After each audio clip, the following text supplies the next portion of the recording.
Good morning, Ms. Asim. Good morning, Ms. Killian. Good morning, General. Morning, Chair. Chair, before we begin with the rest of the evidence continuing from yesterday, we've received a further statement that is relevant for this witness's evidence. You should have it in front of you. It's marked file 10C,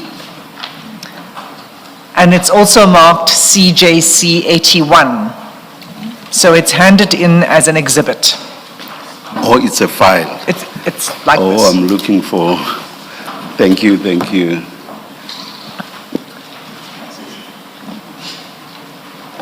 Yes, we all do see it. Thank you. And has it been shared with? It's been shared with General Sibiya's legal team, and we only received it late, and we forwarded it on to the legal team at our earliest opportunity. But I assume we should put it away so long.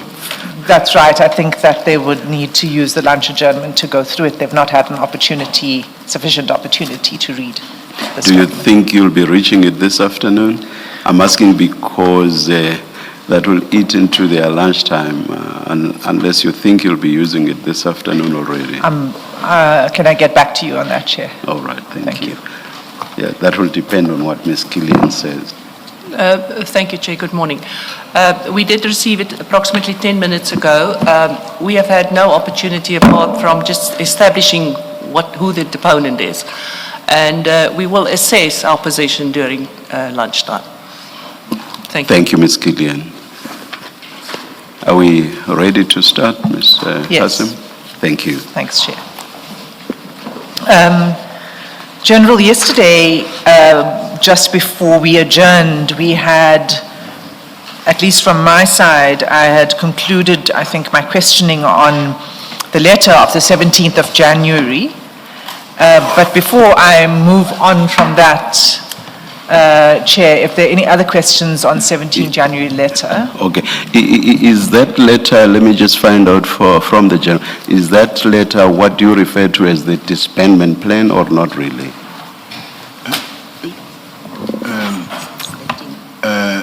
Good morning, Chair and Commissioners. I was still trying to figure out whether I need this statement of my statement in front of me. Now I was looking at this one and say, where's my statement in case any question come? I think you do. She was talking, I thought she was still talking to the chair. Yes. Now when the chair asked me a question, I didn't pick it up. Yes.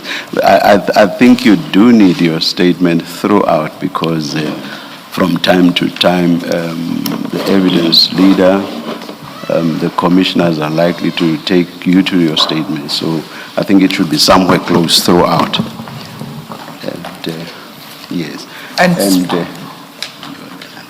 the letter SS 13 in file 2, General, is that what you refer to in your statement as the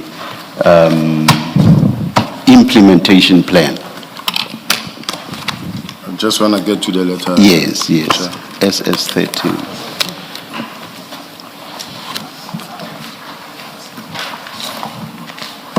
Chair, this is not what I refer to the implementation plan because this plan was not followed. The one that was followed is the action plan as was submitted by General Kumalo. All right, let me.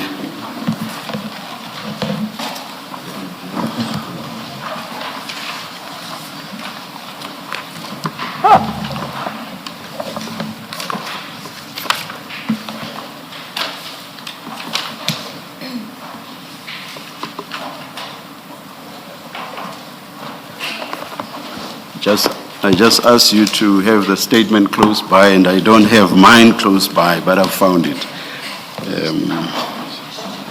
Page I want to go to. I also want mine. Yeah, in a few paragraphs, in your statement, let me, for example, take you to paragraph 84.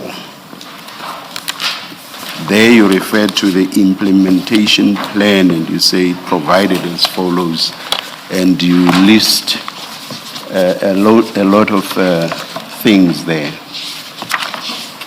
Which one are you referring to? SS13 or the one that you say was prepared by General Kumalo?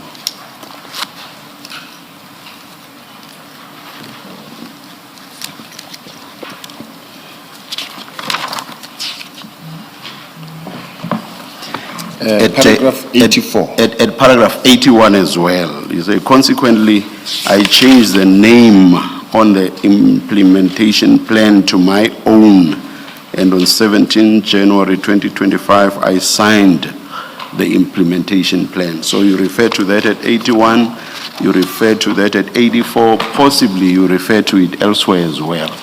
I refer to this one that has got my initials on the body of the. This is the one on 80.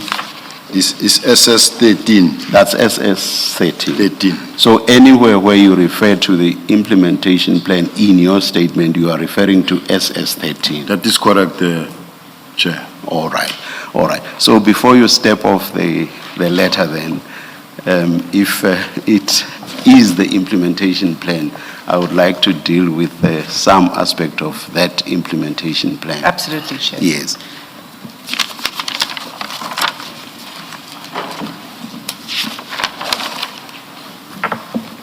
Now, General, do you accept that a repository is a place of storage? That is correct, Chair. You say that in accordance with the implementation plan, I may just as well call it the disbandment plan, the dockets were to be stored in a repository that was to be established by General Sintumule, correct? That is correct, Chair. Yes. And yesterday you said the plan allowed General Sintumule to establish this repository anywhere in the country, meaning it could be at head office or anywhere else in the country, correct? That is correct, Chair. It is only logical then that for as long as the dockets were stored in the repository, detectives could not access them as and when they wanted to, correct? May I understand the question again, Chair? It is only logical that for as long as dockets were in the repository, detectives could not access them as and when they wanted to. Is that correct? It is correct, Chair. Yes. That must mean during the period of storage, however short or long, investigations would be halted, correct? It is correct, Chair. In paragraph 84.2 of your statement, you say that the disbandment plan outlined measures to ensure that investigations would not be disrupted, correct? Correct, Chair. Do you accept that this was meaningless because storage of the dockets automatically meant that investigations had to come to a halt? Put differently, disruption of investigations was inevitable. Do you accept that? No, Chair. Yes, please explain. Chair, considering the fact that these dockets were not meant to be withdrawn and be stored, and nothing should happen any further. It was meant for the handing over, and when the handing over is happening, those dockets that are in the process of being handed over are kept in a safe space where no one can say, I don't know what happened to that docket or that docket. Now, as General Sintumule said, they were meant to be in transit back to KZ, and without any waste of time, they were meant to go back. Now, I'm giving this example in a sense that when we conduct an inspection, we are able to call for a docket. We're doing docket inspection. For that week, the officials from head office are at a particular province. They are doing docket inspection. In other words, when they do docket inspection, is when they come and the docket are being put in front of them and they go through the dockets. At that point in time, the investigation is halted, and because dockets are being inspected or audited. The idea here was just to make sure that nothing falls in between the cracks, and it doesn't happen that we don't know where's the other docket, but also to proper account of the docket in such a way that when you receive a docket, you go through the docket, you make sure that as you inspect what you are being given and you read the investigation diary, you can account for each and every statement that is, according to the diary, should be in the docket, in such a way that you don't find yourself now being given a docket that you think this docket was actually fully investigated. In the meantime, some statements are missing, and this is what was found to be the case. So that is why you have to, I had to say, just make sure that whilst these dockets are in your hands, they are safely stored where they need to be safe. General, you've already accepted, and I deliberately made you say correct all the way down. You have already said that it is correct that during the time of storage, detectives would not have access to the dockets. It is correct. Is that correct? Now, if that be so, that must result in disruption, however long or short. It must result in disruption of the investigative process, not so? It is correct, Chair. It is so. Unfortunately, Yes. it is part of the process. It must be so. Now, did you at the time of putting together your implementation plan know how long it would take between the time of the storage and the time of the return of the dockets? Did you have any idea at that stage? We had an idea, and the idea was that it must move from this signature to this signature and be redistributed immediately, not for the docket to be stored. But did you have any idea how long the process would take? Bear in mind, we are talking 121 dockets. Did you have any idea how long the process would take? At the time? The process could take 3 days to a week, Chair, because this is what we do every day, inspection of dockets. And when you give me now 120 dockets to inspect, I can inspect the 120 dockets in 3 days or in 2 days. That is doable.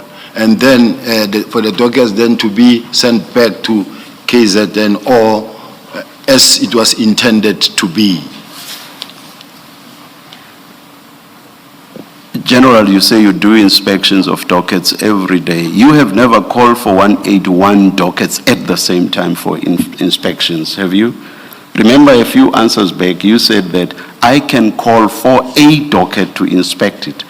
You have, I would imagine you have never called for 121 dockets for inspection, all at the same time, have you? I want to respond to the chair. Let's take it that, Chair, when I say I mean my team. Now, they have inspected more than, remember, Chair, there's a person who will have 200 dockets or 300 dockets to inspect. So we have called more than 121 dockets before to inspect. When we go out there inspecting docket, there are people who's got 600 dockets on hand, 500 dockets on hand. And as we normally send team out to go and inspect, these are the dockets they're inspecting on a daily basis. So it does not necessarily mean that when I inspect 400 dockets, it means that I say I will complete the whole 400 today. But as I'm here, because we send them for them to be there, and they will be there for 3 weeks sometimes, inspecting dockets per provinces. But the crucial thing, though, is your admission that during the time of storage, investigations would be disrupted. You've accepted that. I do. Thank you. That's all that I wanted to establish. I'm going to move to a second point, which I also think would have disrupted investigations. Now, you say in paragraph 84.3.8, PKTT members would be reassigned to other units within SAPS in consultation with General Sintumule. I understand that to mean, you'll correct me if I'm wrong, I understand that to mean that they would no longer necessarily be allocated the dockets that they were investigating within the PKTT, correct? That is correct, Chair. So that must mean that new investigators would now be assigned to those dockets, or new detectives, correct? It may mean that, but on the other hand, Chair, when we're talking about court-going cases. No. Let's leave out court-going cases. Let's talk about those that still require the investigation before they go to court. They will be reassigned. They would be reassigned. That is correct, Chair. Do you accept that a new detective would first have to take time to get used to the content of the docket before they actually start investigating? Is that correct? It is correct, Chair. And some of the dockets could easily not have been as flimsy as that, but quite thick and complex in terms of content, correct? It is correct, Chair. So it would have taken quite a bit of time for a new detective to acclimatize themselves with the content of the docket. And indeed, not just the content, also broadly what the investigation was about, correct? It is correct, Chair. However, Chair, I just want to say the three questions that the Chair asked, I said, and I kept them short to say correct. Because you had to, But there is explanation to that, Chair. I haven't once stopped you from giving explanations. No, I'm trying not to, I've been advised to keep it short and respond to the Chair immediately. Let me ask the question again. I'm saying some dockets, I'm sure, would have been quite complex in terms of content and in terms of the investigation required. And that would have taken the detective quite some time to get used to that content and to know what next steps to take in the investigative process. Is that correct? No, Chair. Yes, what is correct? Why I'm saying no, Chair, is that in the police, we lose members every day, every month, in terms of the attrition, natural attrition. It is a standard practice. It is a well-known fact that members get transferred. Members, some of them, they leave their dockets because they are assigned to the task teams, and you will have number of dockets. It's just like when you just get appointed today, they load you with 120 dockets.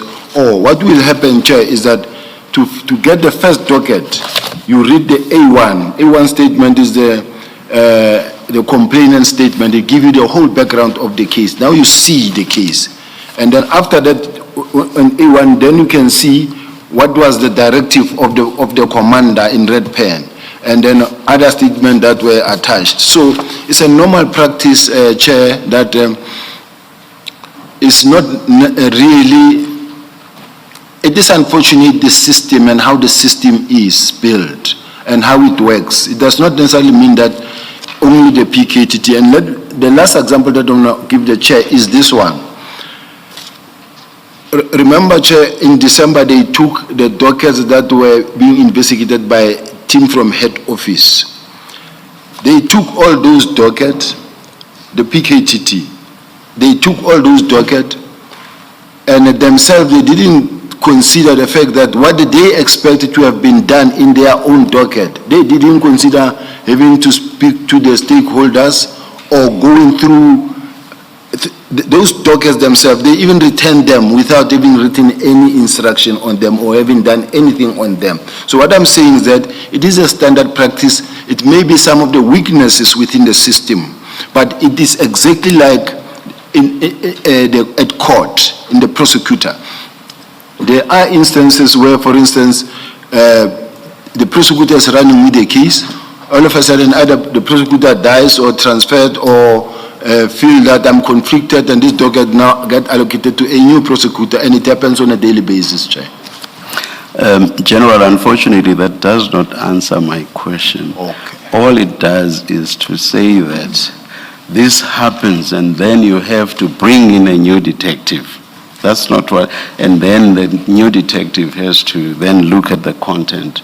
Doesn't answer my question. My question is, when you bring in that new detective, even in the circumstances that you describe, which are that this happens all the time, when you bring in that detective, they have to get used to the content of the docket. And if the content is complex and what needs to be done by way of an investigative process is also complex, that new investigator will take a bit of time to get used to that docket and also to know what needs to be done. Even in the circumstances that you refer to, which you say happen all the time, surely that must be the position. You can't walk in and within 2 hours you know what you need to do, not in respect of a complex docket and complex investigation. This is only logical. Do you agree? I fully agree. Yes. Now, do you agree that these two, in addition to the earlier disruption which you have accepted, do you agree that these two would be disruptive to the investigative process? The fact that in circumstances where you already had PKTT investigators, you halt everything and you bring in new investigators, that too was going to be disruptive to the investigative process. It is That is correct. Yes. So again, I make my earlier point that your 84.2 was meaningless. Disruption was simply inevitable. You must agree, based on the other agreements you've already given. It must simply be so, correct? I choose not to agree with the chair on this one. Yes. Chair, in any normal process of exchange or handing over, or this outline measures necessary to ensure that ongoing investigations were not disrupted, at least it should be a plus on my side, Chair, from the chair, to say I agree with you and you did very well here, and dealt with transitional arrangement relating to the disbandment of the PKTT. In other ways, I'm trying to at all times be mindful that we shouldn't lose the fact that docket must be attended to. Okay, perhaps let me leave out the meaningless because it seems that disturbs you. Let me leave it at the two concessions you have already made, which is the storage of the dockets would result in disruption. The change of investigators would result in disruption. I will leave it at that. Thank you, General. Thank you, Chair. Sorry, can I ask 2 questions?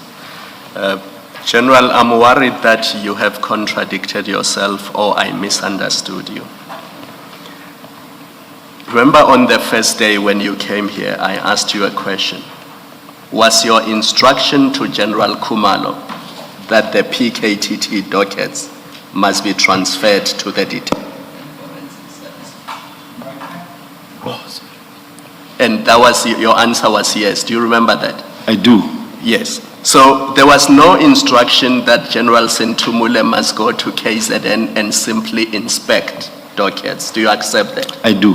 The instruction was that they must be taken away from PKTT and be given to detective and forensic services, correct? That is correct. Yes. So when you now say to the chair, all that needed to happen was that they needed to go to KZN and simply inspect the dockets and not bring them to Pretoria. That was not the instruction that you gave. Unless you can show us in the documents that are in our possession where your instruction was clear that the dockets are not to leave KZN. Are you able to show us a document that you have penned or written that says the dockets are not to leave KZN? Just to quickly answer on saying, no, there is no such an instruction where say the dockets are not to leave KZN. Now pause there. Where is General Sentumule based? Where is her office? She's based at head office. In? Head office. In Pretoria. In Pretoria. So if dockets are to be transferred to her, where would they naturally go? The same applies to General Kumalo. Is No, at no, head I'm office. not asking about General Kumalo. I'm saying if PKTT dockets are to be transferred to General Sentumule, who is based in Pretoria, where would they naturally go? Where they will naturally go is to go to the Deputy Provincial Commissioner Crime Detection in KZN. But General Sentumule is not in KZN. You have just said yourself that dockets were to be transferred to General Sentumule. That was your instruction. You see, in all fairness, Chair, in all fairness, what under normal circumstances should have happened was for General Sentumule and General Kumalo to fly down to KZN, do the handing over among themselves, and for General Sentumule to hand over the dockets to the provincial commissioner or to the deputy provincial commissioner responsible for crime detection, under whose command murder and robbery unit falls. She didn't, and she's not the one basically who also brought the dockets to head office. They were brought by crime intelligence by General Kumalo himself to head office. No, General. General Sentumule and Brigadier Khopoditata went to KZN. We've had that evidence already. My simple question is this. Is there an instruction by you that General Sentumule must hand those dockets to the provincial detective services? May I correct the commissioner? The files were brought by a Colonel Kumalo from KZN to General Kumalo, the project coordinator at head office. This was not supposed to be the case. So General Sentumule never went to KZN.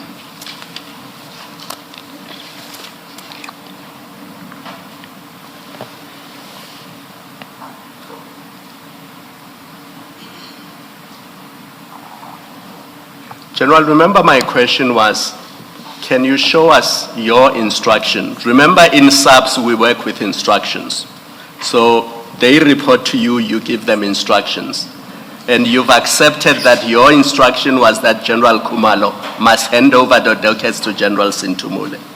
Now you are saying to us, General Sentumule should have handed them to the head of the detectives in the province. That's what you say. Can you show us your instruction where you say to General Sentumule she must hand them to the head of provincial detectives?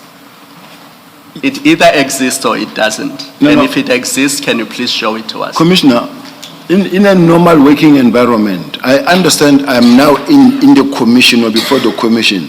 Just like when I'm in court, then when maybe the prosecutor or the magistrate or the judge will say, show us this. But what happened is that General Sintumule called General Mkopozi to say, now we need to take over this docket. And then General Mkopozi said, you must please speak to the PC before I sign for this docket. That's when General Sintumule called the PC. And the PC said, Mina angwafuni la matoketela, I don't want this docket here. That's how it happened. So can we leave it at there is no such instruction? It's fine. Because it's either there or it's not. But General, either the instruction exists or it doesn't exist. the instruction that the docket must not leave KZN. Yes. I just want to understand that question. Yes.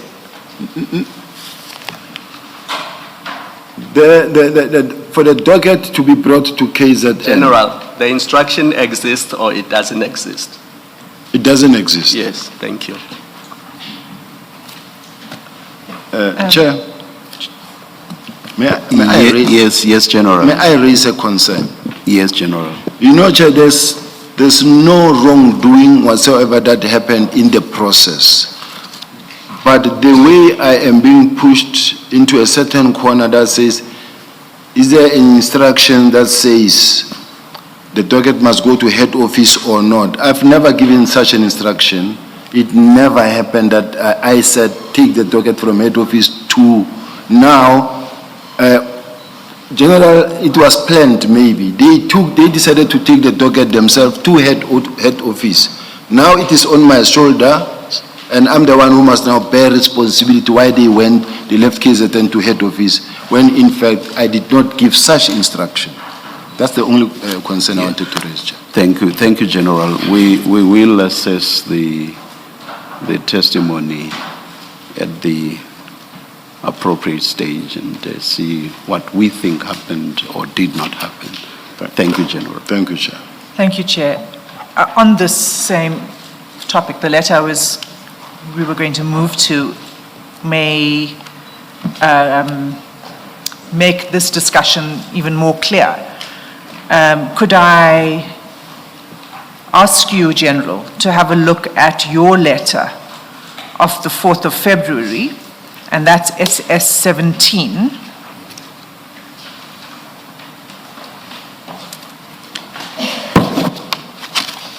SS17.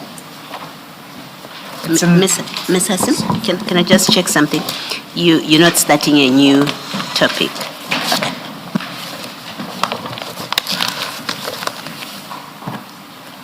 Okay. I've got SS17. It's still related to the dockets and the implementation, Commissioner Beloy. So SS17, is this letter from you to the Divisional Commissioner, Detective and Forensic Services? Did you give this instruction, was this letter sent, this instruction issued at your own instance, or was this from the National Commissioner? This was from me. Yes, but what made you do this? Was it because you had been instructed by the National Commissioner, or were you acting on your own? I've never acted on my own other than this is part of the implementation of the decision that has already been taken. Now, having been assigned to conduct a particular exercise, I don't always have to receive a letter from the National Commissioner. This was now my own instance following up or giving orders in terms of what needs to happen. Okay, so this was at your own instance, this letter? That is correct. And if you see paragraph 5 of this letter, you direct the Divisional Commissioner, Detective and Forensic Services, which is General Sentumule, correct? That is correct. You direct her to engage with General Khumalo, correct? Correct. With a view to do a proper handing over. Do you see that? And That is correct. And then you say what that handover should include. And in paragraph 5.3, you say all cases or projects, documentation relevant to the political killings task team. So it's clear from this letter that you're saying to her that she should engage with General Khumalo to hand over to you all cases or projects, documentation relevant to the political killings task team. And then just to be complete, you say in the concluding paragraph that she's required to ensure that this is done within 7 days.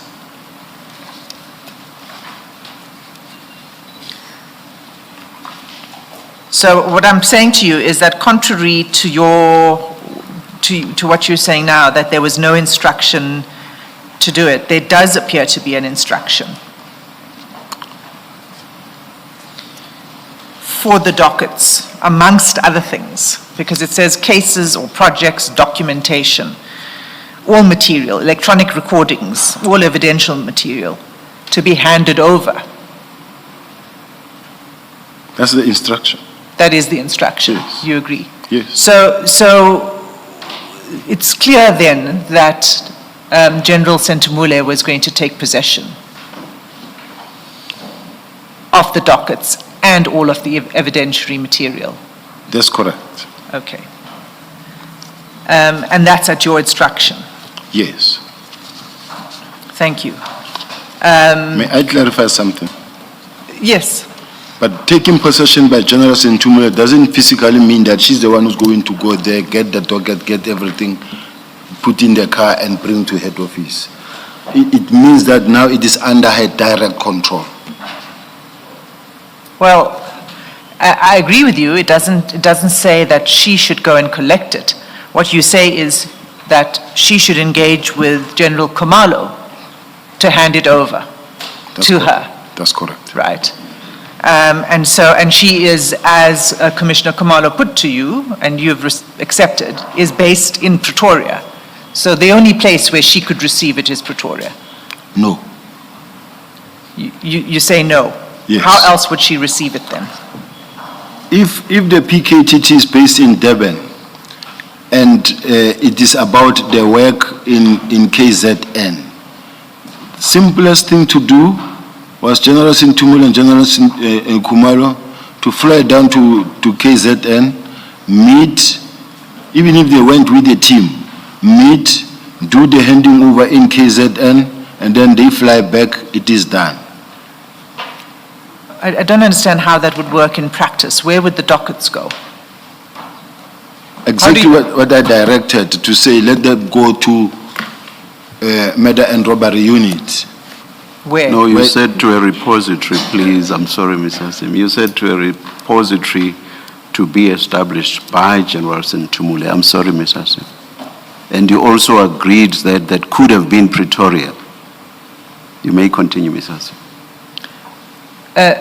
Thank you, Chair. Just to, your message and your instruction has been consistent in all of these implementation, your SS13, the 4 February letter. Let me take you to one more letter then. It's SS21.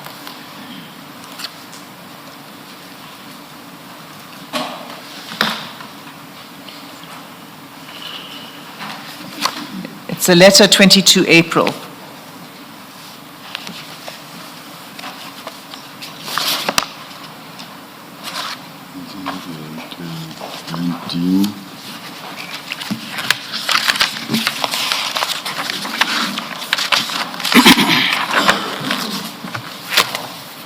I've got it, Chair. So I think that this makes it, the interpretation that we are proposing to you is made abundantly clear here. If you look in paragraph 2 of this letter, the last sentence says, okay, let me read the whole paragraph. In compliance with the directive of the Minister of Police on 31 December 2024 and subsequent directives on the matter, You are advised that this process should be finalized by Thursday, 24 April 2024. This includes the transfer of all dockets closed, currently under investigation, and in court to the Division Detective and Forensic Services. There's nothing ambiguous about this directive. I agree. All of this was to be transferred to General Sentumule. That is correct. So do you still stand by that interpretation that you're trying to contend for today, that it was not that it should be given to General Sentumule to be held in one repository, but that she should rather have gone to KZN to inspect the dockets? You see, Chair, I think we're talking one and the same thing, in a sense that when I say do a handing over, get the dockets, make sure that as you do your handing over, and whatever exhibit, whatever that is there that goes with this docket, make sure that they are kept safe in a repository. It's a logical, formal way of doing a handing over, in such a way that you don't lose any material or you don't lose any exhibit, and that you can account for every exhibit that goes with a particular docket.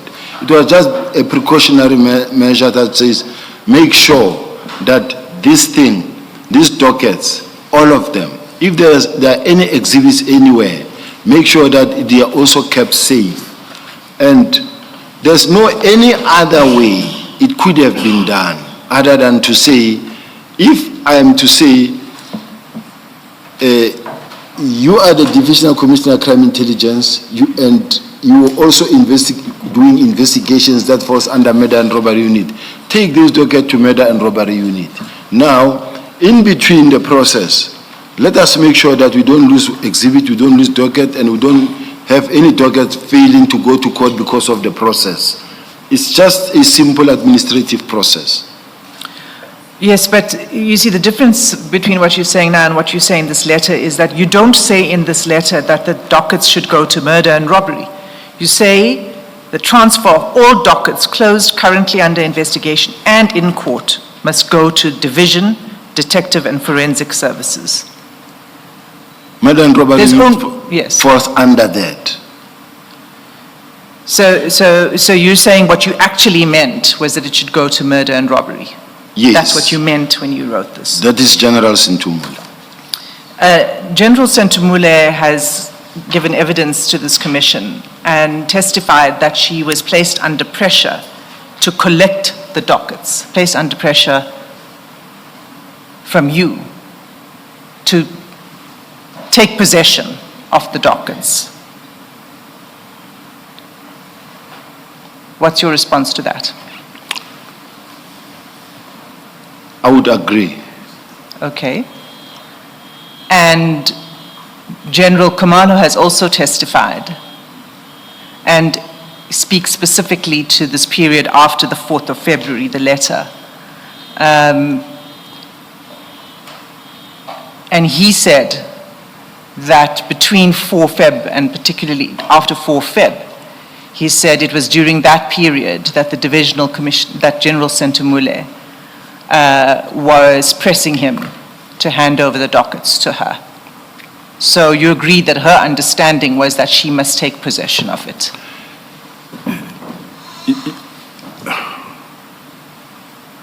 Can I explain something, Chair? Please do take into account the fact that there was already a presentation made in Parliament and an action plan was made by General Khumalo himself that says this is the action plan, this is what we are going to do. It wasn't yet. There was no such thing at this point in February. This period between, I said after the 4 February letter. No, we are in the 22nd of April now. Now, I was referring you to the pressure that was being applied on General Sentumule. in February to take, as you agreed, to take possession of the documents, of the dockets? I just feel that I'm being punished for being effective, in a sense that if I try to say, let us move and let us make sure that we don't keep things lying around, let this handing over be finalized, it's a problem, because now someone was being pressured into bringing the docket, and which is, we were working within the official instruction coming from the minister to the national commissioner to us. And we are at all material terms complying with the national commissioner's instruction to make sure that we push the handing over process. So now you're saying it was the national commissioner who gave the instruction to push this process? Because earlier when I asked you about these letters, you said, no, this was your responsibility. You took initiative on this. But the letter or the email that was written to me on the 3rd of January was directing me to get involved, communicate the minister's directive to the relevant team, and then the subsequent meetings that happened, that took place. Those subsequent meetings were in relation to the disbandment itself and making sure that the minister's instruction is adhered to. And that was what was happening. Now, everything was happening in the normal course of duty, in the same spirit of we are complying with the instructions. So I was, even if I was acting myself, whatever letter that I wrote, it was still within the instruction that I received to say this is where we are going. Would you agree then? I mean, I think what you're saying is, no, you did not give this instruction that it should be transferred to the head office. And what did you do then when it was transferred to the head office? General Sintumule informed me that General Kumalo came, brought the docket, and then she put a team together to do a handing over. And then that's when I started saying, hey, let now this docket. This when I wrote this letter that says now, because I didn't want it to waste time. I said, let it go, let this process be finalized within 7 days.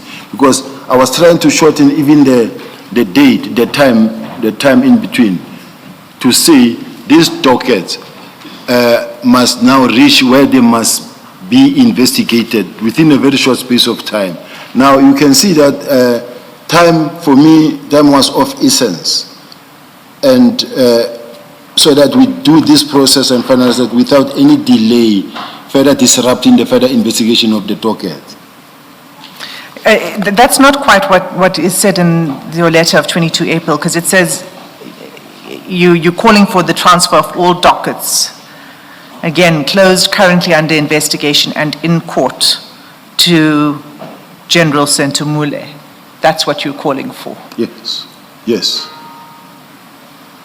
Yes. Yes. So the point is, if the dockets are with General Sentumule and all of the evidence with General Sentumule, they're not being investigated. They're in a repository. But that is not correct. And that's in fact what happened. No, it's not what was supposed to happen. We are doing this ignoring or leaving out the fact that what cost to this docket being kept at head office for a particular period of time. Had it not been the fact that General Mkonazi rejected the docket, we wouldn't be sitting here. Can you just be specific? When he rejected the dockets, when? When immediately after these dockets, there was a handing over. And they then called him and said, we are bringing the dockets, and he rejected them. That is the beginning of the problem. You mean after they were taken to the head office? Yes. Okay, and we will come there. For now, what I'm trying to establish with you is that your instructions are repeatedly deliver all of the evidence in these cases under the control of the PKTT, deliver it to General Sentumule? Let's not use the word deliver it to General Sintumule. Oh, transfer, sorry, you use the word transfer. Yes. Transfer to General Sintumule. This thing is very simple, Chair. If this authority is no longer with this minister but must go to this other minister. Now, what happened is that the docket that were under General Kumalo must be under General Sintumule. It's just a word of mouth, and the docket has been taken to now the murder and robbery unit.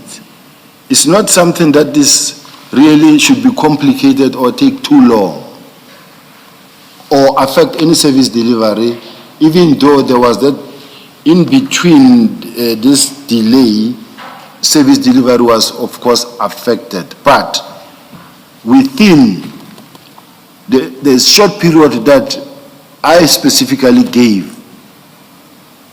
it was not supposed to be a major interruption or an interruption at all, because a week or 7 days should not be regarded as an interruption, because it does happen that a docket goes by for more than a week without being investigated.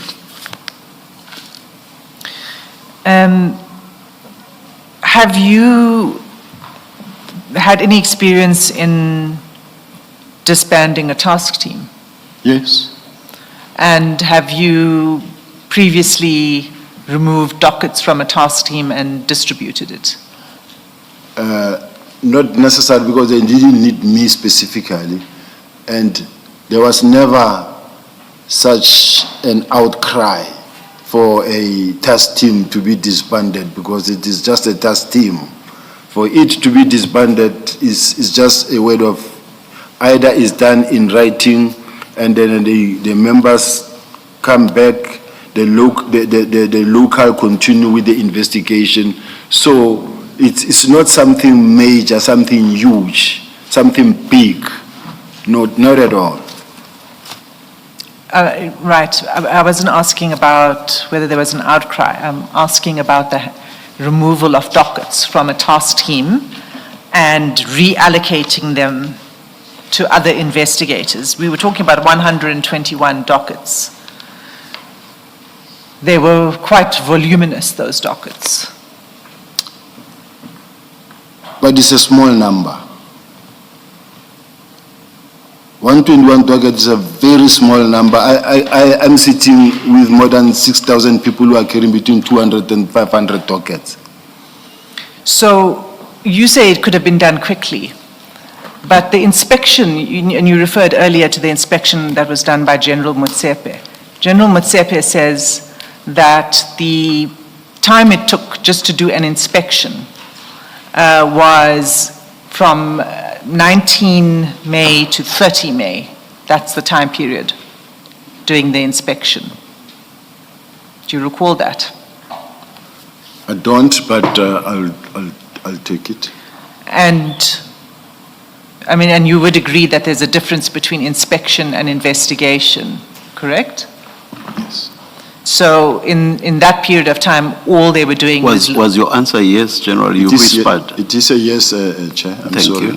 Thank you.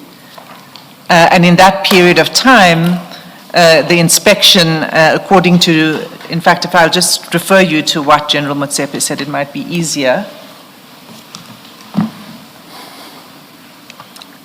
Paragraph 20 of her statement.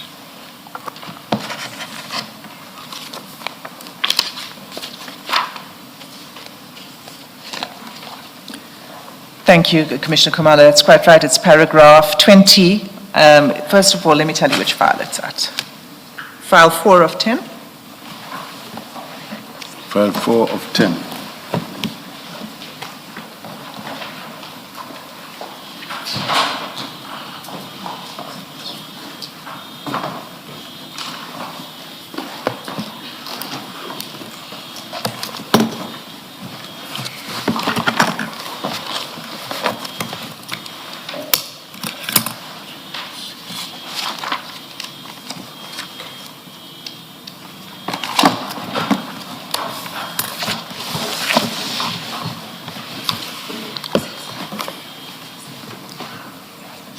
I'm on it, Chair.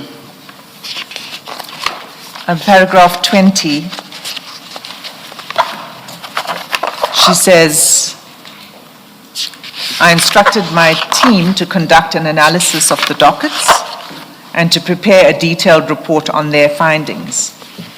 This exercise commenced on 19 May 2025 until 30 May 2025. Paragraph 20, I'm at paragraph 20. It says prior to the meeting of 6 March. Is it the one? Are you on page 251? 251.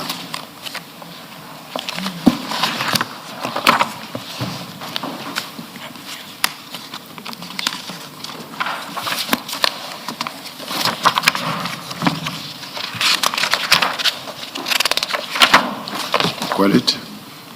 Paragraph 20. Must I read it? Yes, it's just, I'm just referring you to where General Motsepe says the inspection exercise commenced on 19 May 2025 until 30 May 2025. Okay? So that's 11 days just to do an inspection report. No investigation could be done while the inspection was taking place, right? Yes. And what was your expectation then once the inspection was done? What was to be done with it? Did you give any further instruction?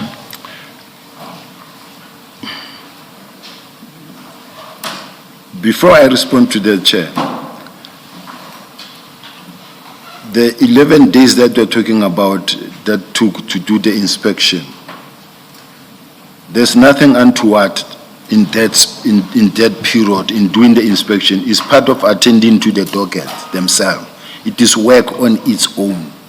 The inspection of the docket, and it takes that period, which means the dockets are receiving attention. Yes, you see, you said that there's nothing complicated in this. It could have been done. You gave an instruction that the whole process must be done within 7 days, meaning it must be back with investigators, right? The docket, Yes, it must yes, go- after they receive them for the dockets, yes. Yes. And what I'm saying is that just the inspection process alone took 11 days. Yes. So it wasn't quite as simple as, well, it can all be inspected, assessed, determined which station or which murder and robbery unit these should go to within 7 days. That was impossible. It is possible, Chair, in this sense. In this sense, the team is doing inspection, but ensure that this whole process is finalized of handing over and everybody, whatever that needed to be done is done within these 7 days. I don't necessarily mean that it's very difficult to conduct an inspection. I don't know how they go to 9 days, how many people were involved? 11, not 9. 11, not 9. Yes, Chair. But what I mean is that, Chair, sometimes when we conduct investigation or let's say inspection, I can be alone, sit here as a commander doing an inspection, but we can be 4. There can be 4 of us or 5 of us, and then we share this docket. Then it can be done within a day or 2. So if it's done within 11 days, it means that maybe 1 or 2 officials were the ones now doing these inspections. I don't know how they did it. That led them to take in 9 days. But what is very much crucial to note, Chair, that I always... It was 8 people. It was 8 people. Yes. You see that in paragraph 28 of the same statement. I know it was 8 people, Chair, but it does not necessarily mean that all of them were actually going through the dockets. But what is very much crucial in this regard is the fact that We are talking about dormant cases here that were not being attended to by themselves. So it's not like the 10 days that we spent versus the 3-4 years they never attended to those dockets. That's, General, whether or not what you're claiming is correct or not, and we can get there, you didn't know that at this point in time in any event. Yes. You didn't know that. Yes. What you claimed now, that in fact there was no work being done on these dockets. I've demonstrated And- it already. You did not know that in February. You did not know that in March. You did not know that in April. I did. How did you come to know that? Remember that the docket came and there was a comment made that they gave us dockets that are actually not, that haven't been attended in a long time. And Where then- was that comment? Come again? Where was that comment? Where was that comment? Yes. It won't be in writing. Oh, But the docket were handed over on they were collected from KZN, I think on the 27th by a Colonel Kumalo from PKTT to General Kumalo, who handed it over to General Sintumula the 28th of March. Now, from the 28th of March, General Sintumula already indicated to me that we've received 118 dockets. Now, those 118 dockets, the team is after, she says, I've instructed the team to just conduct an inspection on those dockets so that we must check under, let's say, what circumstances or under, or let's say, for instance, how far were they investigators, those dockets. So, it is the normal course of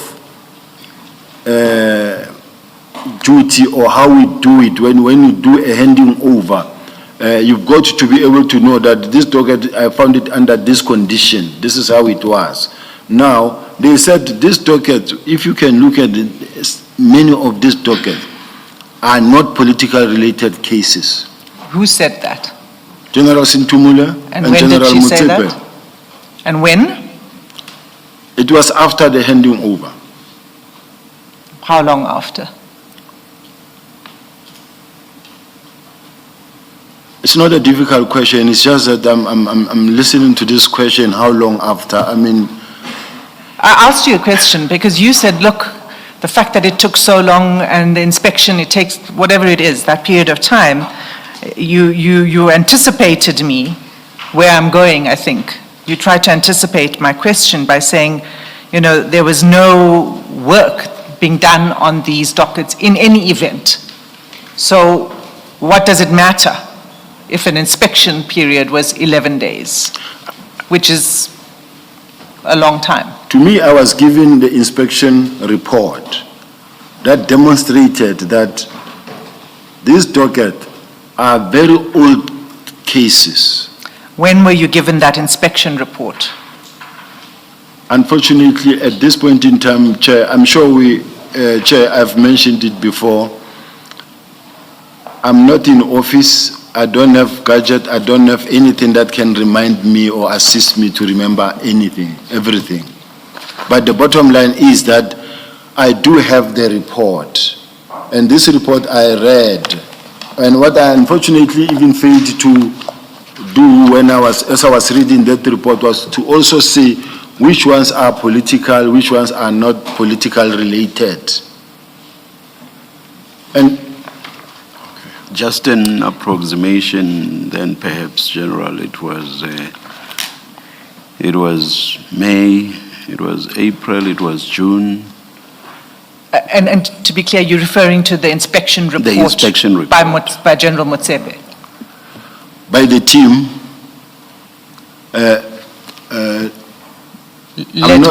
Led by General Motsepe, because you've referred to the Chair, Motsepe report. can we refer to the letter that was, a report that was drafted by General Motsepe because it contains the date? Let me help you, General. General Motsepe says in paragraph 24 of her statement Thereafter, on or about 6 June 2025, I compiled a draft unsigned report in the form of an executive summary of the inspection exercise undertaken.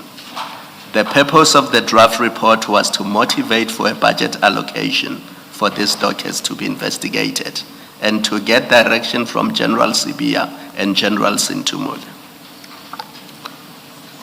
Yes, so when is the date? The date is on or about 6 June 6 June. is when she compiled the draft report. Yes. So then she says on 7 June, let me just read it to you. On 7 June, I met General Sibiya and Sintumule to give them feedback about our intention and readiness to go to KZN and Eastern Cape to start the investigation of these 121 dockets. So it was on 7 June that she met with you. I assume that she would have given you the draft report then. It's not the report I'm talking about. It's not the report I'm talking about. I'm talking the one that starts on the 3rd of, we call it the Motsepe report. That's what I want to check. We do have Okay. it. So, aren't we able to locate that? So that should mean, General, then it would have been later if this one was, what's the word she uses? 6 The word, June. no, I'm saying the word she uses to describe that one. Draft. Draft. So if this one was a draft and its date was about 6 June 2025, so the final, the Motsepe report that you are referring to would obviously have been later than the 6th of June, I would imagine. What I wanted to read out of that Motsepe report, Chair, is because it gives a background. Out of the background, I was going to get the sentence that I think I need. That tells me that this is what happened. Are we not able to locate the Motsepe report? It's in file 6, which we just trying to... It's 272, General, in file 6.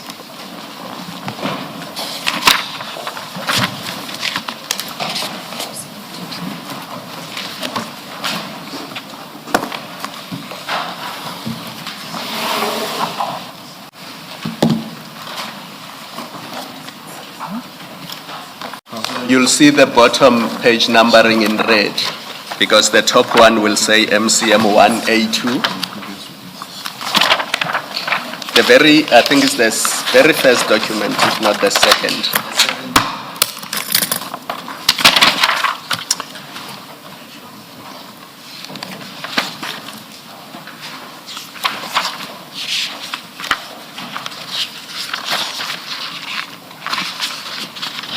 I think that's the one, Chair.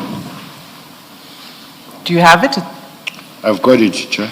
And what sentence did you want to take us to? May I read it? May I read on 31st December 2024, the Minister's Office issued an instruction. I will leave this paragraph. And okay, it says, I leave this paragraph. Discussion. On 28 March 2025, at about 10 o'clock, a meeting was held at Head Office Crime Intelligence between the Divisional Commissioner of Crime Intelligence and Lieutenant General Kumalo and the Divisional Commissioner Detective and Forensic Service Lieutenant General Sintumule, and proof of her acknowledgement is available. Now, this is now 28 March. A total of 118 dockets under investigation were handed over to Divisional Commissioner of Detective and Forensic Service by Divisional Commissioner of Crime Intelligence. The agreement between both Divisional Commissioners is that the docket management and administration of the dockets will be in 3 phases, namely docket under investigation, docket pending decision from court, docket to which are presently with the former political task team. But now, on 2025-04-23,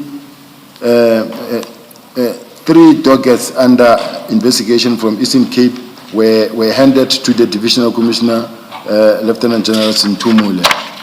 And then during the inspection, I'm now going to 3.2. During the inspection, Captain van der Berg established, according to the sub's 5 entries, the last work done on the investigation and instructions given in this specific docket was on 6 January 2024, and the inspection officer was Lieutenant General Kumalo. This docket was investigated together with Mtata. Now this one is on the Namhla matter. But what I wanted to just say is that Lieutenant General, when I read at 3.5, Lieutenant General Kumalo responded by writing information note signed on 2025-05 indicating that in October 2023, the task team commenced with a comprehensive analysis of both case dockets. During this review, it was discovered that no, it's okay. It's an irrelevant thing. What I was just trying what I wanted to show here, I thought I would come across where a clear background is provided as to what happened in terms of the timelines. Okay, so it wasn't of any assistance to you? Not much. Okay. So that report, however, was, and I think, yes, this is MCM1, so this is the Motsepe report, which we know, at least the draft, was only ready on 6 June. So you would have only received the report sometime after 6 June, correct? No. I think when they have done, it was just before they wrote a letter requesting for the budget, I guess, because I remember at that point in time I was still being given the document, the thick document that shows the one that I presented in terms of all the dockets that were inspected and the list of case dockets. So it is around about that time, maybe. But then to Chair's point, that would be much later because the letter requesting the budget, General Motsepe signs it on the 23rd of June 2025. It's MCM2. It follows that one that you were looking at. Yeah, let me concede in that regard. So maybe you can look at it and confirm on page late. 287, that's her signature. It's 23 June 2025. Same file. Yes, you were looking at the same document is MCM1. The one that follows it is MCM2. I don't want you to concede things that are not there. So maybe look at it and confirm that that's her signature on 287. It's the same file, file 6.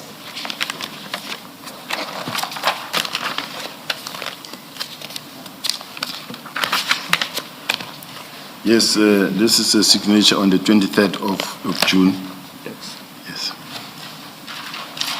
Okay, so that confirms, why don't you finish what you were saying? You confirming that you only received this report sometime after the 6th of June? Yes. Okay, so you had no idea in February or March or April, any time before, what the status of the dockets were, the 121 dockets, the status of investigations. You had no idea because there had been no inspection done. No, it was been done in between since the receipt. It was been done. Remember, they received it. They received the docket, and the inspection started. Well, the inspection team has already put the evidence before us, and they said they started on the 19th. It took a team of people. They started on the 19th. They finished on the 30th. They compiled a report. A draft report was done on the 6th of June. At some point after that, you were provided with the report. Right? Yes. So to go back to my question, you therefore could not have known what the status of the investigations were of those dockets prior to receiving this report. Yes. Okay, so you didn't know what the status of those dockets were in February, March, April, etc., when you were issuing these instructions? No, it doesn't mean when I say yes, I didn't know because I didn't have the report. But what is important is that, remember, in between this period, Chair, we have management meetings, we're meeting every day, we discuss these things. I know where they are with what. So it does not necessarily mean that the fact that there was no physical finalized report given, I didn't exactly know what was going on in my house. I get updated on a daily basis what is going on. So I knew that we have been given files, and the information that was given to me is that in some files, contents, certain statements have been removed. In some files, like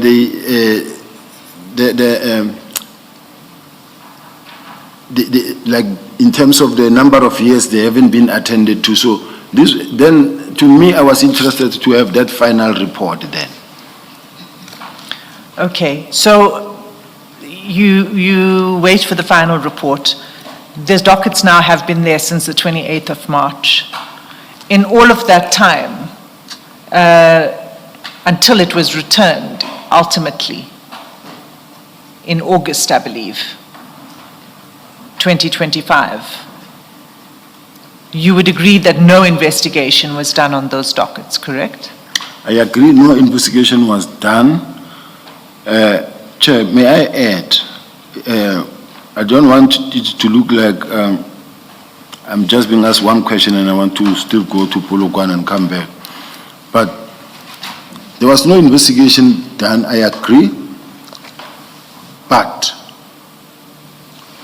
had it not been the fact that when the docket was supposed to have been taken same time to KZN, the investigation wouldn't have been stalled. Okay, so you said you were in constant supervision of your team. What did you do? What did you do before the inspection report? In fact, why did you insist on the inspection report? Why did you not instruct that the dockets go back to KZN? And I'm not saying back to PKTT, on your version, to the murder and robbery unit, so that it can go into the hands of investigators. I think we already passed that stage. I already said that I gave that instruction, and General Sintumile spoke to General Mkwanazi. General Mkwanazi rejected, and then we had to then speak to the National Commissioner, who then said, okay, make a plan. I will attend to it, but make a plan. In the meantime, for the docket now to receive attention, we were not now in a position to send investigators to KZN to just go investigate. To put a task team together. Now we have to take people who are carrying dockets from somewhere and put them together here. And then to say now we have to go to KZN, now we need a budget. And now we had to write to the National Commissioner to say, National Commissioner, the KZN PC doesn't want to accept the docket back. Now what must we do? We are going to appoint a team to go and investigate. Then he advised that, okay, now put together a team so that the work must continue. Then we had to do a budget for the members and the number of teams that we were recommending. It was not our intention to disband a task team and form another task team. But we were now caught up in the middle of a situation where the KZN PC said, no, I don't want this docket in my province. Let them see what they are doing with it. Now, if that is the case, what other options did I have as the head of investigations? Was to make sure that work continues. And for the work to be continued, it needed a budget. And it was sent to the National Commissioner, and it stayed for quite some days. He only signed it after I was suspended, and he signed it and actually said, no, the docket must go back to KZN. That's when the docket went to KZN. Something the National Commissioner could have actually given that instruction long time ago and say, this docket must go to KZN by tomorrow. Well, General, I think it's important how you explain things. You say the National Commissioner said to you, well, then make a plan. That's not what he said. That's not the evidence. The evidence and from you, but also from the National Commissioner himself, is that he said General Sibiya is the one that ordered that these dockets should be removed. He should see to finish, basically. He must sort this out. So, and that's completely different from the impression that you're now creating, that when General Mkhwanazi refused to accept the docket, the National Commissioner said to you, well, make a plan. It didn't happen. And it's important that you express it accurately. He did not give you instructions to make a plan. Even on your own version, he said to you, he'll see to finish. Let Sibiya decide what to do. Isn't that what happened, in fact? May I respond, Commissioner? It is not true that the National Commissioner said, I hear rumors that the dockets are here at head office. What are the dockets doing here at head office when they must be at the stations as was discussed? It's not what happened. The National Commissioner would not even say that and say, let General Sibiya see what to do, because he's the one who gave instructions that the docket must come to head office. I've never given that instruction that the docket must come to head office. I'm not discussing with you now whether or not you gave that instruction. I'm not saying that. I'm saying your characterization of the National Commissioner's response when he was informed or when he came to know that the General Mkhwanazi refuses to accept the dockets. His response was not a commander or a superior to you saying, well, we have a problem, come up with a plan. That's not the evidence that we've had. And that was not your account. When you criticized him, remember in your evidence, you criticized how the National Commissioner dealt with this. The account we have from him and from you, at least I thought you agree with that account, that he said, let General Sibiya deal with this because he created this. Not because he created this. He said, let General Sibiya use his discretion. Yes, absolutely. Yes, he must attend to it. Let him use his discretion how to deal with this. Yes. Yes, thank you. And that was in a positive way, not in a negative way, because we were with him.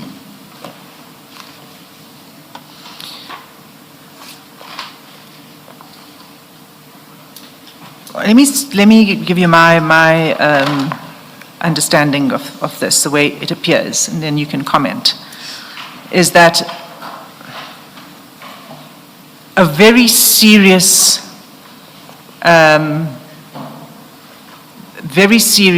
disruption with the administration of justice occurred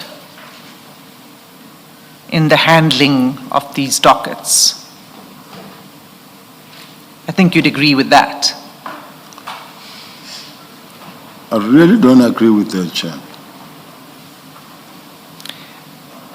I don't understand why, if dockets are not investigated for months, that is interfering with the administration of justice.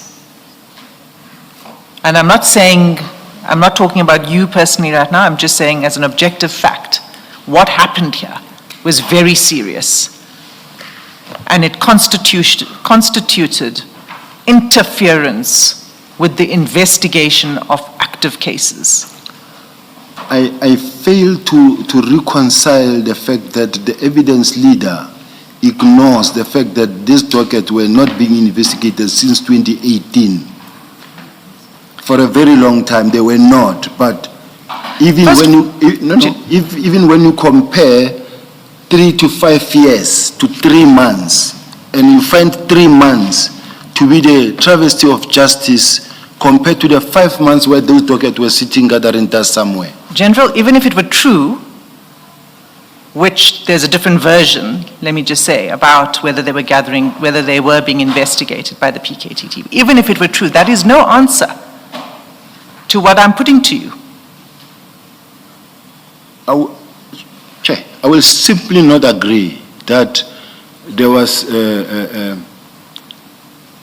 travesty of justice by not, for the 3 months period or 5 months period compared to the 5 years period. I still believe that it was also not by our own making or my own making, because let us accept the fact that someone refused to accept that, to receive the docket or rejected the docket. That part on its own was not a smart move either from the provincial commissioner to reject. And that's why when I began, I said I'm not assigning responsibility anywhere. I'm just saying as an objective, from an objective point of view. Dockets sitting in head office for that length of time, not being investigated, is an interference with the administration of justice. And you said you would not agree with that. From the neutral perspective, I agree with it. From a person who is neutral watching, not apportioning any blame to whoever, I will say it is true. It is correct. It was very serious interference with the administration of justice. I do accept that one. What I would like to next say to you, and this you can comment on, is that if you had not issued, what started this problem is your issuing these instructions for the transfer of all of the dockets to General Sentumule. That's what started this problem. I don't agree. I'm saying to you that that is my observation on it, and you're free to disagree with it. Why is it? Why did you instruct that all of the dockets should be transferred, including the court-going dockets, when you knew that that wasn't part of the plan? I mean, that wasn't what was under discussion in your meetings. Why did you instruct that even court-going dockets should be transferred? Just to remind myself, Chair, may I go to the action plan that was suggested by, starting from what was said in Parliament by General Kumalo, and also the meeting of the 6th, where he came up with the action plan on what must happen. Yes, certainly, we can go there. It's file 6, and it's HKS2. File 6. Page 368.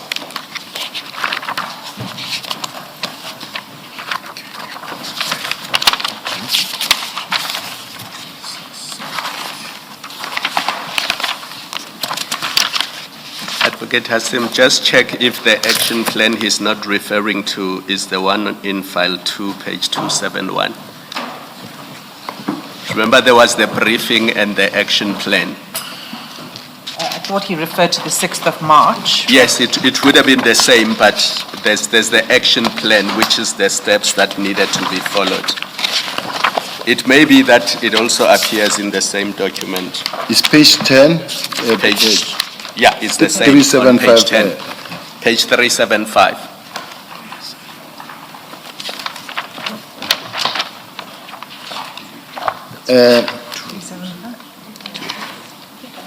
Sorry, Commissioner Kumalo, I need your assistance. It's file? The one he's looking at is the action plan in file 6 on page 375. Yes, okay. But you will see that it's a much later version. The earlier version that I think he wanted to refer to is the one in file 2 on page 271. Because the one we're looking at now, generally, you see it even has dates of July 2025. Just look at the last item there and the due date. where you were on page 10. You see that the last entry there is 4 July 2025. Yes, that's the one that I want to read. Yes, but this is the much later version because the earlier version had the action plan that you said was presented on the 6th of March. Chair, let me just have it on the side.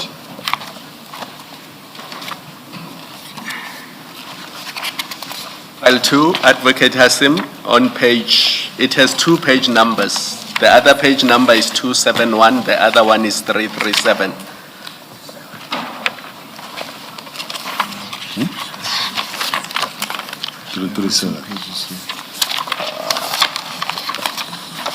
It's 337.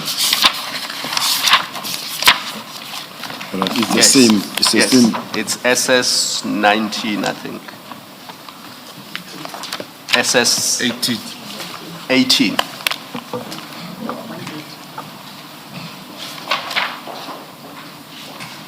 Sorry, General, so is this the plan that you wished, is this the document you wanted us to refer to? That is correct, Chair.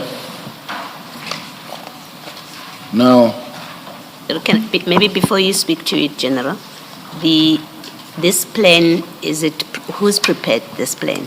is Crime Intelligence, the project coordinator, General Kumalo. Okay. And is your evidence and what you're going to be saying that you then started implementing General Kumalo's plan? Yes. You see? Okay. Now, I'm looking specifically at this one, action plan on page 10.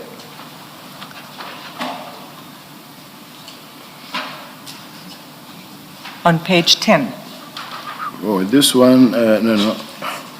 I see it's a new one that I'm not aware of, because you can see this one, it has got 2025-0704. You say page 10. No, I'm going back to the original one. Yes, that's why I said don't look at page 10, because page 10 is a much later. That's why it has entries for July. Go to the actual one that was presented in March. Yes. That one you find in file 2, it's SS 18. I've got it, Chair. Yes. I've got it, Commissioner. Approval of disbandment plan by Minister of Police on 6/3/2025. And then stakeholder engagement with NPA, including... Which page are you reading at, General? I think it's 337. Yes. Please let us know where you are reading, and please go by the page numbering top right-hand corner, please, so as to guide us. Thank you, Chair. Thank you. My apologies, Chair. No need. Thank you. I'm reading at page 271, the action plan. No, General, Chair said the right-hand corner, so that would be 337, not the left-hand corner. 337. Okay. Do you see that there are 2 page numbers on that I page? see they are confusing, Chair. Yes, so look at the one on and the right and just 337. put it on the record. 337. Thank you, General. Thank you, Chair. This action plan is the one that was presented on the 6th of March to the Minister. That says approval of disbandment plan, and the responsible person is the Minister on the 6th of March. This is, in other words, by the 6th of March, this was the due date, set by themselves. Stakeholder engagement with NPA, including prioritization of the 114 cases, National Commissioner on the 17th of March. Approval of the new call-up instruction and financial authority 2025-2026, National Commissioner on the 17th of March. Retaining the docket under investigation to the KZN Eastern Cape is the NPKTT Project Manager and Division Commissioner, Detective and Forensic, both of them, 17th of March. Provide progress to the Minister, National Commissioner, and Deputy National Commissioner, Crime Detection, and submit the final close-up report, Project Manager, Divisional Commissioner, Detective and Forensic Service, on the 25th of March. And In fact, the very first one didn't even have provide progress to the minister, national commissioner, and deputy national commissioner. They took me out of that list, the very initial one. And then I think I asked a question to Jonas in Tumul and say, why am I not part of this, but yet I'm the one accounting? Then General Kumalo responded by saying that, no, we thought because we account to you and we are the one doing the job, we won't put you here. But then they put my name, me here as well as the implementation. Now, on the 28th of March, that's when the handing over was done. Now, I realized that they have done the handing over, and now the dockets are here. They must go to where they need to, the work needs to start to be investigated. I accept that. I also then included the court dockets and any other investigation that is running to complete the process of, because I didn't want this thing to prolong of disbandment. It just had to be done if it had to be done. Either we do it or we don't do it. So it had to be done. And that's what happened. But that wasn't part of the disbandment plan that was discussed on the 6th of March. It did not include cases on the court roll. Isn't that so? It is correct. So there was a difference of view between you and General Kumalo and the others who prepared this plan. Yes. Yes. So why would you insist that even those on the court roll, that's what I asked you, is why did you insist that those on the court roll should also be transferred? When it wasn't part of the plan, as you agree, you've taken us now to 6th of March. And perhaps, Chair, just to be complete on this point, in the same document, if you turn back a few pages to page 334,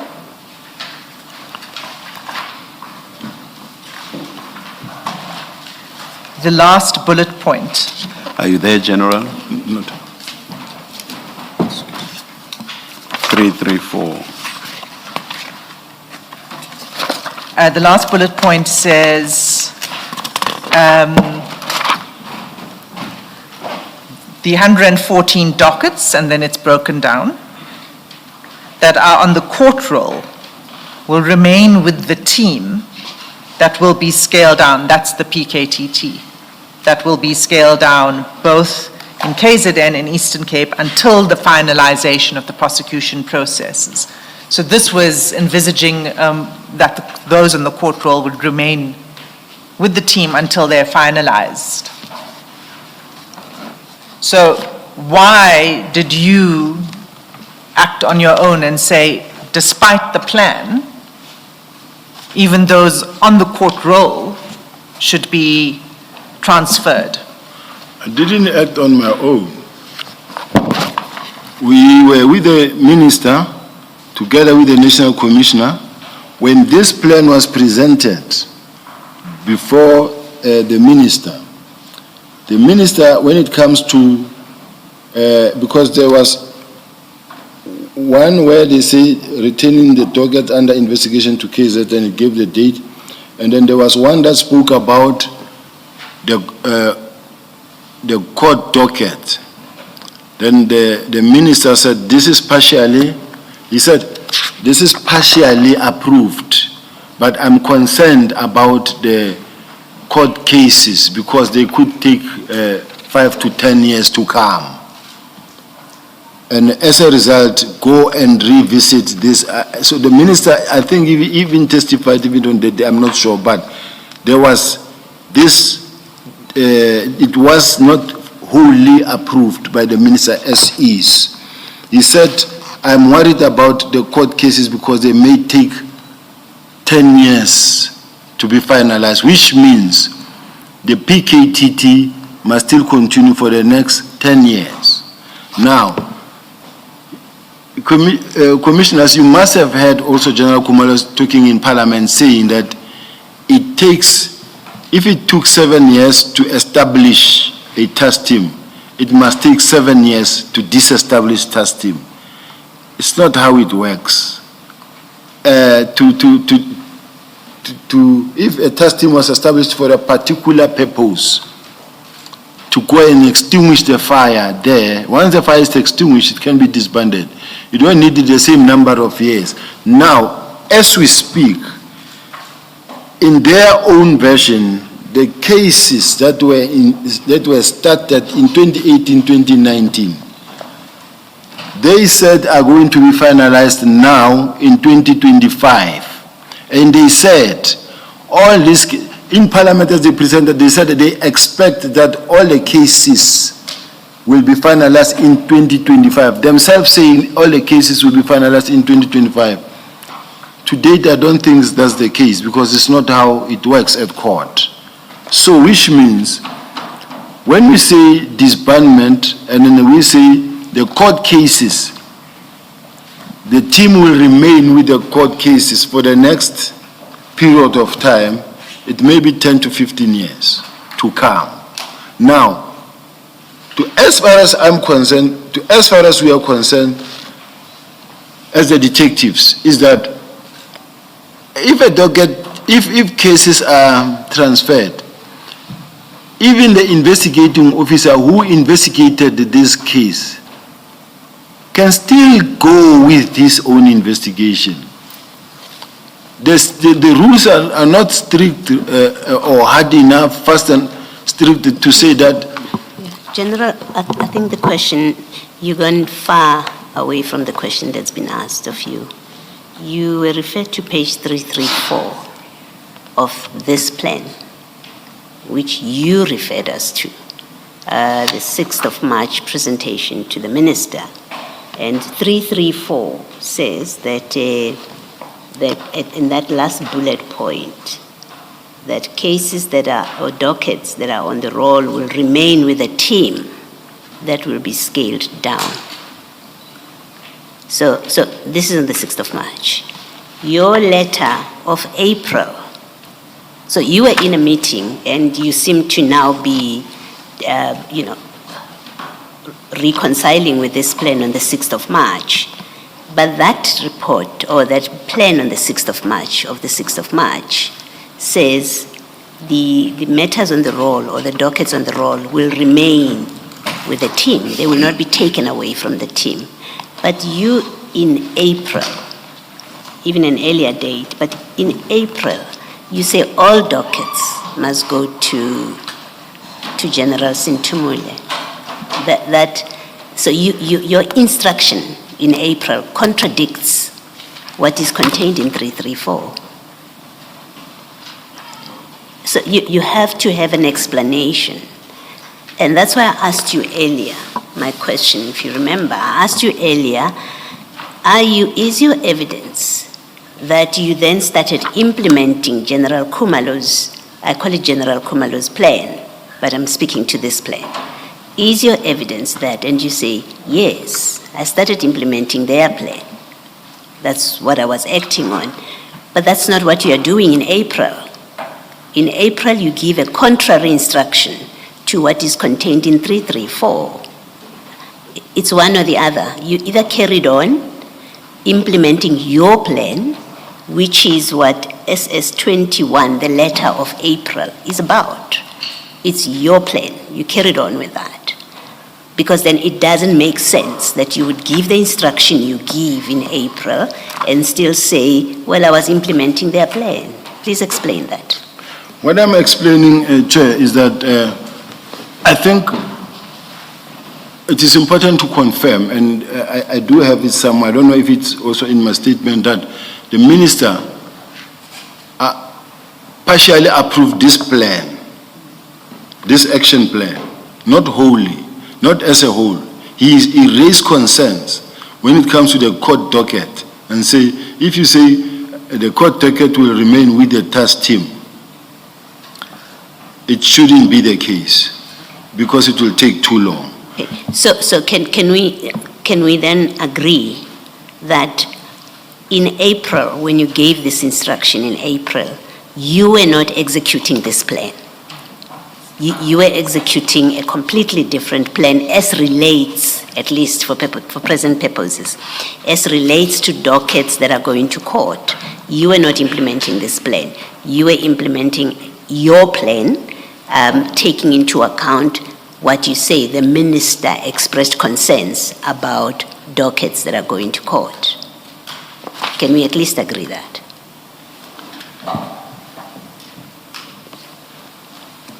I want to say, Chair, I was implementing this plan, but I was pushing for completion of this process. Yes, that's your justification.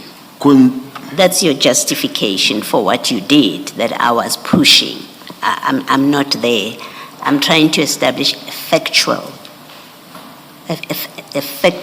inquiry to get an answer to it. It is 334 says the dockets that are on the court roll will remain with the team.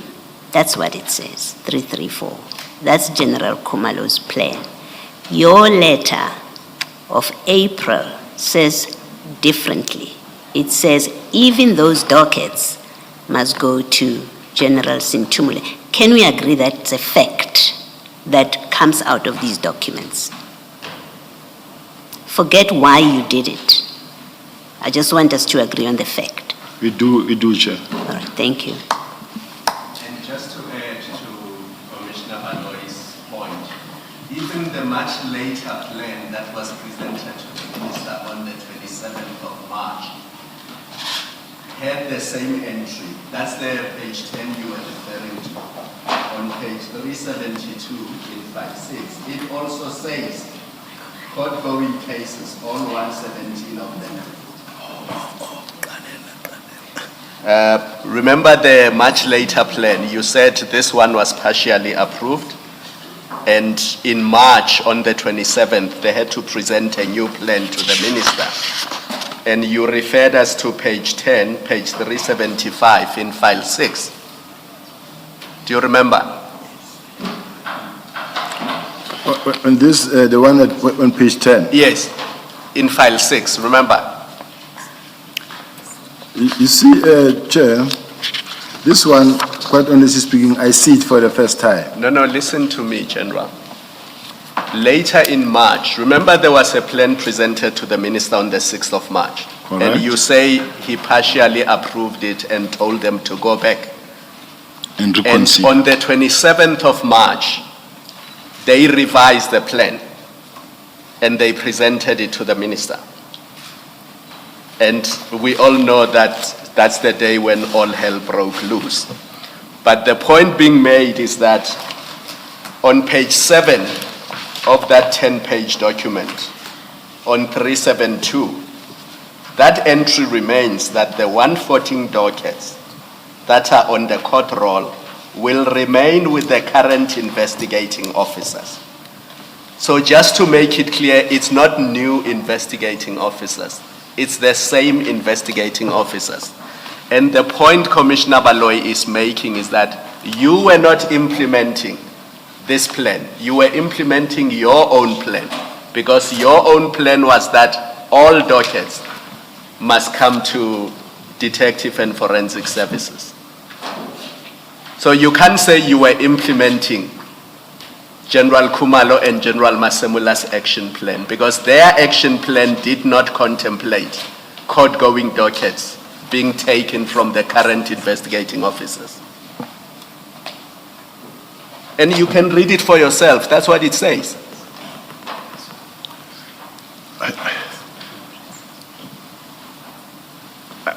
General, it says that. That's what it says. You can have a justification for why you did what you did, but the action plan is clear. And that is Commissioner Baloy's point. So you can't say the action plan was that the dockets were to be taken away from the current investigating officers. That's not what it says. May I comment on something, Chair, if you allow me? If we listen to General Sintumule yesterday in the recording, and she say, why are they keeping the court dockets? Why must they still keep the same docket and be sleeping in hotels to just remain and keep the court-going docket? What is there to do still? Because it's a court-going docket, investigation is complete.